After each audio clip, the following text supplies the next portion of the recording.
Welcome back. The Chesapeake Bay is a beloved part of our state, and for Anne Arundel County residents, billions of federal, state, and local taxpayer dollars have been used to restore the bay's health.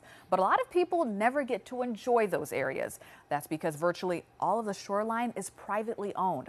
So it poses the question, can Maryland balance what's best for the bay with the public's desire to enjoy it? Well, that's one of the latest reports from our media partner, the Baltimore Banner. Adam Willis and Alex Mann from the Banner join us tonight. Thank you both for being here tonight. So look, you spoke to some Anne Arundel County residents there, and they say their funding goes to helping the bay, right? But they aren't able to access and enjoy a lot of the areas. Yeah, thank you, Nikki. So our reporting started by looking at access to the bay.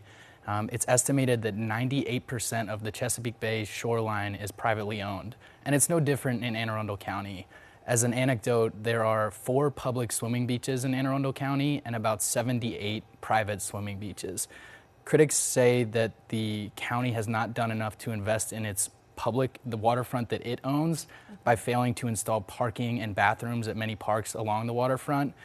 And we started looking into whether taxpayer dollars were going to private swimming beaches. And the truth was actually a little bit more nuanced. We found that millions of dollars were going to what's called shoreline restoration projects in privately owned areas.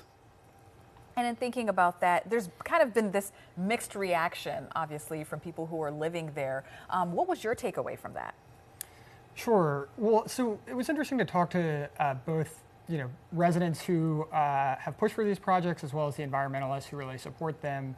As Alex was kind of alluding to, we focused our reporting on what's called living shorelines, which is basically these man-made natural or man-made attempts to sort of recreate the natural elements of a shoreline with native grasses and habitat for birds and fish and wildlife, which is different from how a lot of the bay is built up, where you have seawalls, essentially stone riprap, basically, that protects against erosion but doesn't have any of those environmental benefits. So the state, under a 2008 law, basically heavily prioritizes those living shorelines, and to environmentalists it's seen as kind of a crucial part of the bay restoration effort, which presents some complexities there.